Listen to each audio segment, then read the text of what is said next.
It's strange, isn't it, sometimes how things combine at odd times. Because we watched the Feast of Steam tonight, and it's not Christmas. Feast of Steam being the first Christmas episode of Doctor Who, really, I suppose. And but it is the most missing of all the missing episodes. It's the one that people feel is we're least likely to ever recover. And this comes at a time where there's rumours all over the shop about the likelihood of us uncovering a batch of missing episodes quite soon, which is desperately exciting. And I've been paralysed with tension over the last few days. So watching the Feast of Stephen is a nice way to take my mind off things, weirdly. And it is the strangest episode of Doctor Who. Well, maybe not the strangest. It's certainly the funniest so far. It's overtly funny. It's got its Z-Cars parody and then its Hollywood film set thing, complete with the insect cards.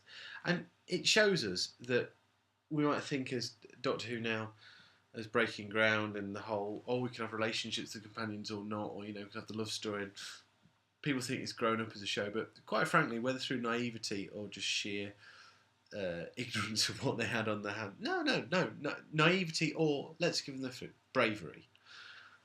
Doctor Who, in its formative stages, could do this ridiculous pantomime. It is a pantomime, quite honestly. It's a Doctor Who pantomime.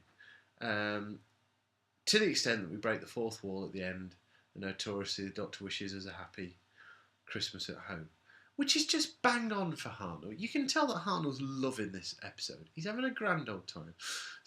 Peter Purvis gets to do a ridiculous northern accent. I'm not sure it was Manchester or Liverpool, but either way. There's loads of running around the film set. The insect card's quite funny. The Keystone card's got Charlie Chaplin and, was it Bing Crosby in there? It's just, I'm sure Hartnell plays two characters in it. I won't look it up now because I only ever look up the facts at the end of the story. So I'm going to have to wait for quite some time before I can clarify this. It wasn't his name as the actor. Perhaps I'm missing a trick here. Perhaps it's something that every Who fan knows. I'm just showing my ignorance. But in all honesty, this was a genuinely funny. And I thought, it was Christmassy.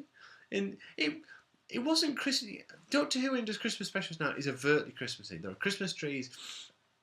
Ding Dong Merrili's on high. Snow. They're all little signifiers it throws in every time there's a Christmas tree saying, look, it's Christmas. This one just went, we're just going to be funny. Yes, it's set at Christmas time, but that didn't really pay. There's a bit where Hartnell implies that one of the incidental characters is someone who was in the Crusades. Like, just straight out. It was just really bonkers. Anyway, it was fabulous. I really, really enjoyed it.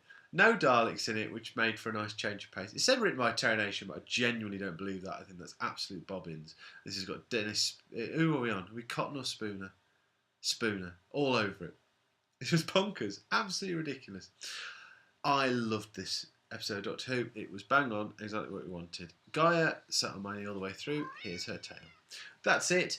Next time I speak to you, the whole Whoathon may be in jeopardy on the basis that all these missing episodes have been found, and we might not be able to work our way through the reconstructions. But I tell you, if this episode never gets found, which is highly likely, then the reconstruction and Peter Purvis's Lincoln narration will do. It was grand. I enjoyed it. Thank you very much. See you next time. Bye bye.